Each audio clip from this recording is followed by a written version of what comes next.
Good evening, everybody. Welcome to Voices of British Orthodoxy. I am, of course, Rita Lazar. Today is the 23rd of August, as according to the old calendar.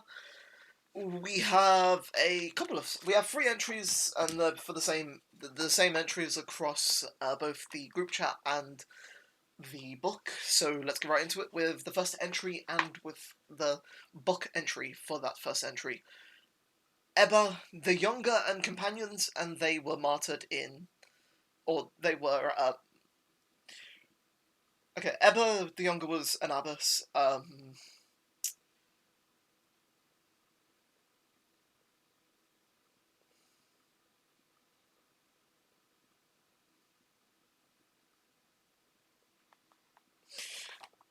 She and her other companions were martyred in the 9th century. Saint Ebba the Younger was abbess of Coldingham, an abbey in the Scottish borders, which had been founded 2 centuries prior by Saint Ebba the Elder, who we will commemorate in 2 days on the 25th of August.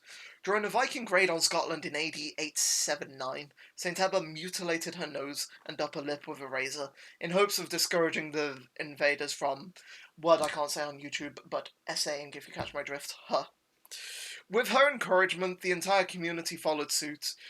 The act is one of the possible origins of the expression cutting off the nose to spite the face. While it did result in revolt in the Vikings, they set fire to the monastery in retaliation, killing the entire community.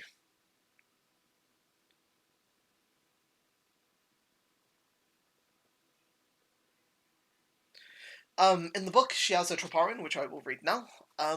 Troparion of Saint Ebba the Younger, Tone 1.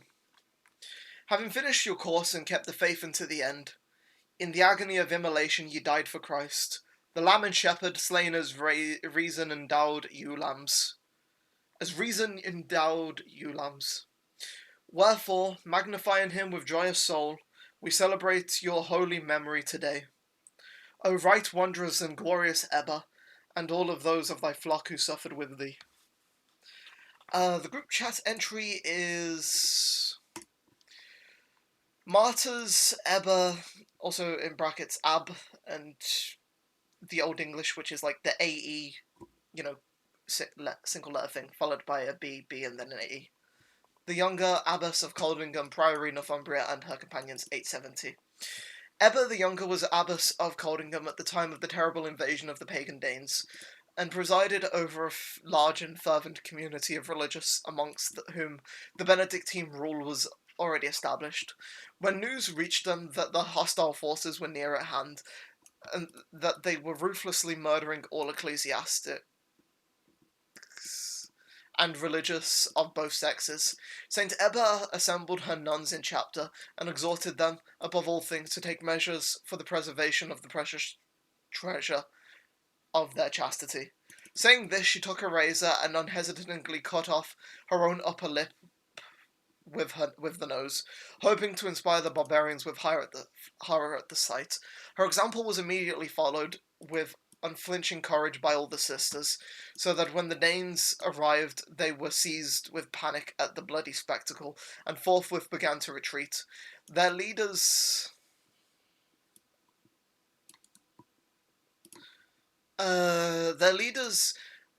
Hiangua and Hubba, in their rage and disappointment, then sent some of their followers to set fire to the monastery and destroy the holy inmates and their possessions in one common ruin. Our next saint of the day is, I guess it would be Saint Eugene, also known as Johann Uni or Owen, and he is from the 7th century. Born in Leinster, Ireland, St. Eugene spent a great deal of time commissioning with great success in both Britain and on the continent. He returned to his native land, where he was consecrated the first bishop of Ardstraw, which later became the See of Derry, of which St. Eugene is patron saint.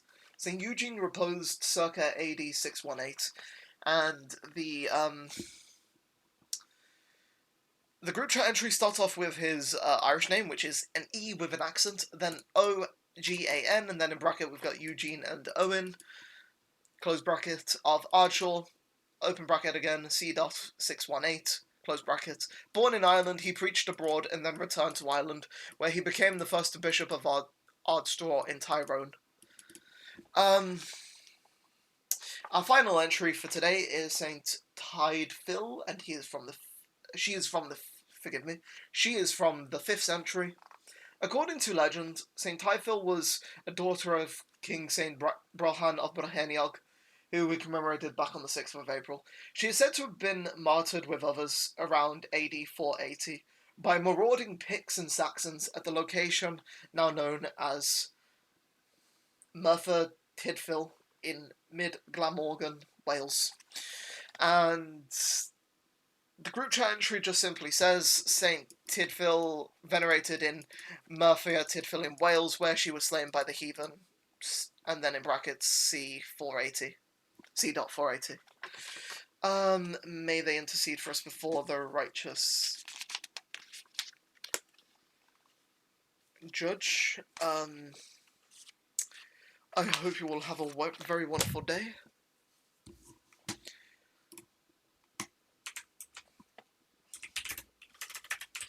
For a quick moment, I want to try and see if there is any, Okay, wait, is this an actual Orthodox icon of her? Huh.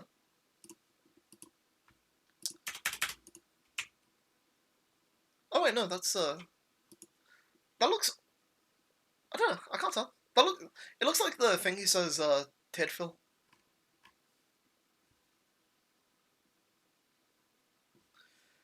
Anyway. That was atrocious.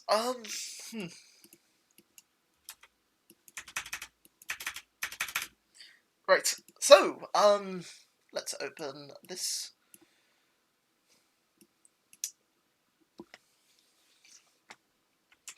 Matter of fact, I'll actually show this off on...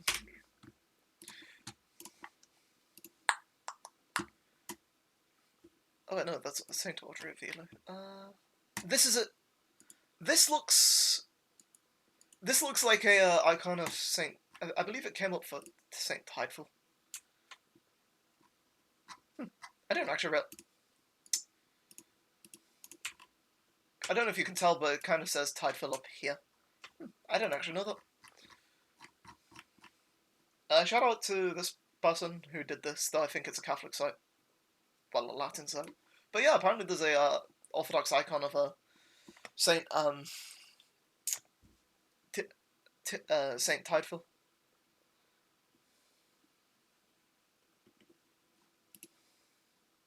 What does the thing article say?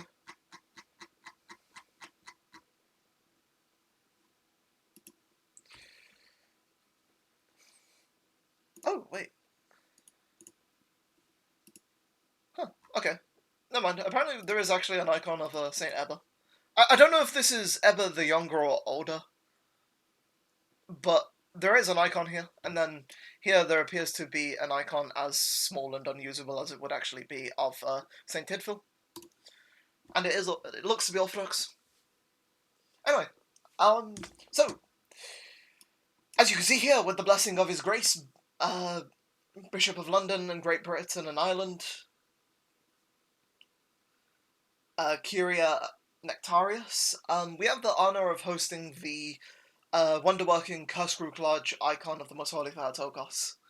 I think I've mentioned this pretty much every time I've promoted it, but for those that don't know, one of the, I guess you could call it the biggest Orthodox servers used to be dedicated to this icon. It was literally called the Curse-Rook Lodge server, and then they moved to, I believe it was St. Catherine's Lighthouse. Anyway, so, on Sunday the 30th of November, we have the solemn reception of the icon, 6 PM, and then Monday 1st of December, Divine Liturgy, 8:30 AM. Now, I'm not certain whether given how things normally are with promotions done by St. Lazar's and whatnot, I'm going to make an assumption that this is when the actual liturgy itself starts. But given that this has been organised by, I think, Rocor here in Britain, either Rocor or the Diocese of Suraz, I probably butchered the pronunciation.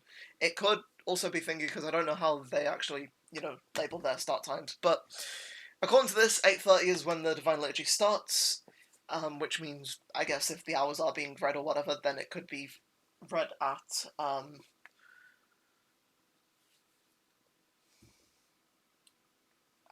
around 8 a.m.